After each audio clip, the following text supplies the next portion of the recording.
रहीम। आज का जो हमारा वीडियो है वो है इकोसानाइड के बारे में। इकोसानाइड ये हार्मोन की तरह ये काम करते हैं। एक्चुअल हार्मोन तो नहीं, लेकिन उनके उनके काम जो है ना हार्मोन की तरह है। तो इसके 3 मेन टाइप है इकोसानाइड के। प्रोस्टाग्लैंडिन पीजी से वो लिखते हैं, थ्रोम्बोक्सिन टीएक्स और ल्यूकोट्राइन एलटी। ये तीनों क्लासेस जो हैं ये इकोसानाइड के आते हैं। अगर आपसे कोई पूछे इकोसानाइड को इकोसानाइड कहते क्यों है, तो इकोसानाइड जो है ना ये आइकस से निकला है। आइकस आइकस का मतलब है 20, यानी इसमें 20 कार्बन होते हैं। और ये 20 कार्बन आते कहाँ से, तो एक फैटी एसिड है, उसका नाम है अरेकिडोनिक एसिड। इसमें 20 कार्बन है और 4 डबल बांड है। 20 कार्बन 4 डबल बांड, एक डबल बांड 5 नंबर पर कार्बन पर, दूसरा 8, 11 और 14 नंबर। ये इसका स्ट्रक्चर है। ये फैटी एसिड है, ये अरेकिडोनिक एसिड। देखिए 5 नंबर पर डबल बांड है, 8 पर है, 11 पर है, 14 पे है। इसको अरेकिडोनिक एसिड कहते हैं। तो ये तीनों जो बनते हैं प्रोस्टाग्लैंडिन, थ्रोम्बोक्सिन और ल्यूकोट्राइन, ये इस अरेकिडोनिक एसिड से बनते हैं। तो इसलिए इसको इकोसानाइड कहते हैं। इकोसानाइड का मतलब है 20 कार्बन डेरिवेटिव। ये याद रखें कि प्रोस्टाग्लैंडिन और थ्रोम्बोक्सिन को बनाने के लिए जो एंजाइम है वो साइक्लोऑक्सीजिनेज है। यानी अरेकिडोनिक एसिड से अगर ये दोनों बनेंगे तो साइक्लोऑक्सीजिनेज एंजाइम से बनेंगे। और ल्यूकोट्राइन को बनाने के लिए, एरेकिडोनिक एसिड से ल्यूकोट्राइन को बनाने के लिए हमारे पास जो एंजाइम है वो लिपोऑक्सीजिनेज है। ये दो अलग अलग पाथवे है। अभी हम पढ़ेंगे कि प्रोस्टाग्लैंडिन है क्या चीज़। प्रोस्टाग्लैंडिन हमारे साथ oxygenated C20 unsaturated fatty acid है, जिसमें एक साइक्लोपेंटेन रिंग होता है। देखिए मैं पहले बता चुका हूँ कि प्रोस्टाग्लैंडिन जो है ना इसका ताल्लुक इकोसानाइड से है। इकोसानाइड बनाने के लिए एरेकिडोनिक एसिड चाहिए, जिसमें 20 कार्बन होते हैं। देखिए तो ये 20 कार्बन है, 1 2 3 अप टू 20। लेकिन इस 20 कार्बन जो ये वही एरेकिडोनिक एसिड से के 20 कार्बन है, लेकिन इसमें जो 5 कार्बन है उसने साइक्लोपेंटेन की सूरत इख्तियार कर ली है। देखिए 8 9 10 11 12, ये साइक्लोपेंटेन जो है तो ये एक रिंग की सूरत इख्तियार कर गया है। तो ये जो मेन स्ट्रक्चर है, ये जो स्ट्रक्चर आपको नज़र आ रहा है, ये 20 कार्बन, इसमें एक पेंटेन रिंग, इसको प्रोस्टानोइक एसिड कहते हैं। हमारे साथ प्रोस्टानोइक एसिड नेचर में मौजूद तो नहीं होता, लेकिन हम कहेंगे कि इकोसानाइड का प्रोस्टाग्लैंडिन का जो स्ट्रक्चर है वो इस न्यूक्लियस की तरह है। यानी इस तरह वो, अब इसमें हम चेंजेस लाएंगे तो इससे मुख्तलिफ़ किस्म के प्रोस्टाग्लैंडिन बनेंगे। तो साइक्लोपेंटेन रिंग ये 8 से लेके 12 तक, 8 से लेके 12 तक जो कार्बन है, 8 9 10 11 12। प्रोस्टाग्लैंडिन के मुख्तलिफ़ टाइप्स है। तो इसके जो टाइप्स है वो बनते किस तरह है, इस स्ट्रक्चर में हम चेंजेस लाएंगे। यहाँ पर हम सब्स्टिट्यूट लगाएंगे और इसमें डबल बांड लगाएंगे, तो इससे मुख्तलिफ टाइप्स बनेंगे। तो प्रोस्टाग्लैंडिन यानी PG differ in structure due to substitution group and double bond on cyclopentane ring. अगर आपसे कोई पूछे कि पीजीए क्या चीज़ है, तो आपने बताना है कि पीजी का मतलब है प्रोस्टाग्लैंडिन और ए इसका एक टाइप है। ये कौन सा टाइप है प्रोस्टाग्लैंडिन का, इसमें डबल बांड कार्बन 10 और 11 के दरमियान। देखिए ये कार्बन 10 और 11 के दरमियान अगर डबल बांड आ जाए और 9 पोजीशन पर कीटो ग्रुप आ जाए, 10-11 के डबल बांड 9 पोजीशन पर कीटो ग्रुप आ जाए, तो इसको पीजीए कहते हैं। पीजीबी में 8 और 12 के दरमियान डबल बांड आएगा और 9 पर कीटो ग्रुप आएगा।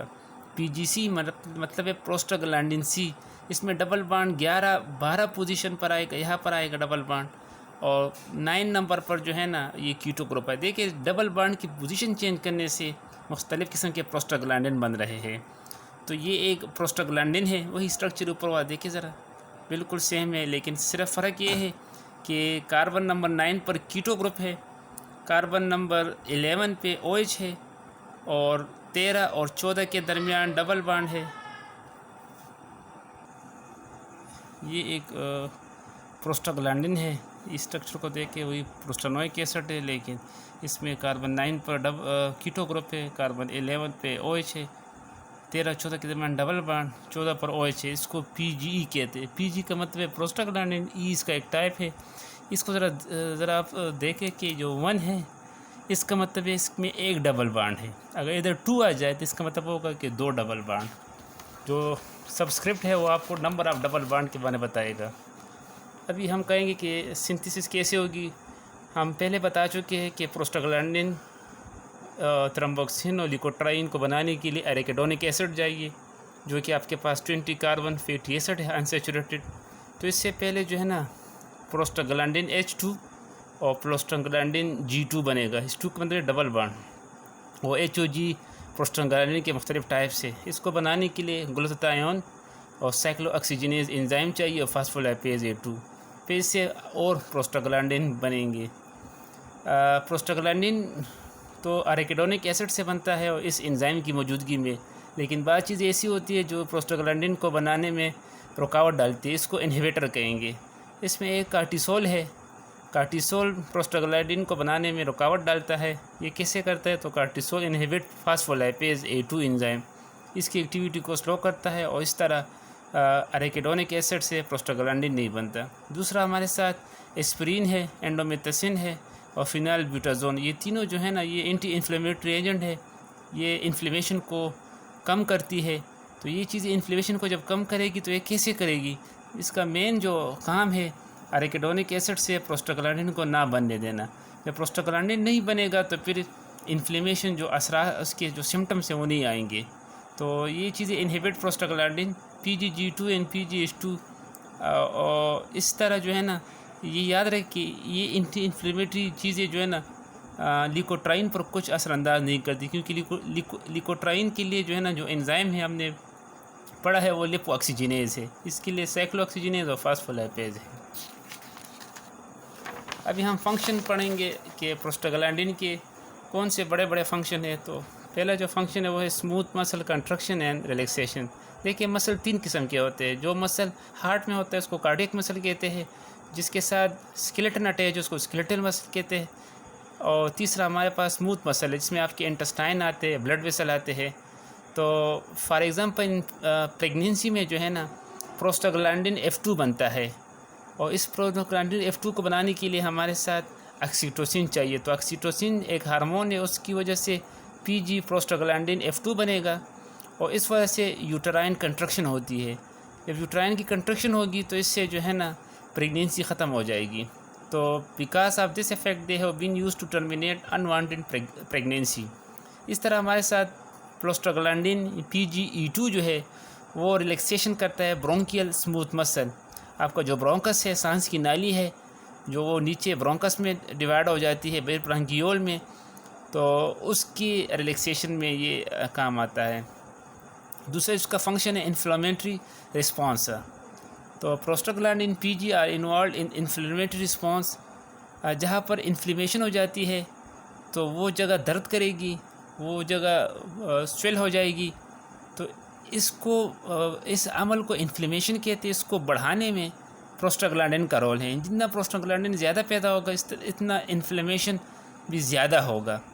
तो इससे फिर एडेमा होता है, वो जगह उसमें वाटर जमा हो जाता है, स्वेलिंग होती है और प्रोलॉन्ग एरिथमा वो रेड कलर का हो जाता है, क्योंकि उसमें ब्लड कैपिलरीज की परमिलिटी ज़्यादा हो जाती है। इस तरह प्लेटलेट एग्रीगेशन, आपको पता है कि प्लेटलेट एक टाइप ऑफ ब्लड सेल है जिसका काम ब्लड क्लॉटिंग में हेल्प देना। तो जब ब्लड कोई वेसल वो इंजर हो जाए, डैमेज हो जाए, तो वहाँ पर जो है ना प्रोस्टाग्लैंडिन PGE2 वो बनना शुरू हो जाता है।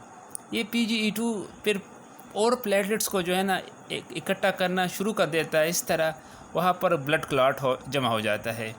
तो इस वजह से प्रोस्टाग्लैंडिन E2 की वजह से ब्लड क्लॉटिंग होती है। इस तरह हमारे साथ ब्लड प्रेशर में भी इसका रोल है। PGE2 decrease blood pressure. क्यों? Because it can lower the arterial pressure through their vasodilator effect. Vasodilator का मतलब है कि इससे खून की रगें वो फूल जाती है, बड़ी हो जाती है, उनका डायमीटर ज़्यादा हो जाता है, तो इससे ब्लड प्रेशर कम हो जाता है, ख़ास तौर पर PGE2 की वजह से। इस तरह प्रोस्टाग्लैंडिन जो है ना जिस्म का टेम्परेचर भी ज़्यादा करता है, क्योंकि इसका रोल जो है ना इन्फ्लेमेशन में है। और जब इन्फ्लेमेशन हो जाती है तो उस जगह पर पेन भी होगा, उस जगह का टेम्परेचर भी ज़्यादा होगा।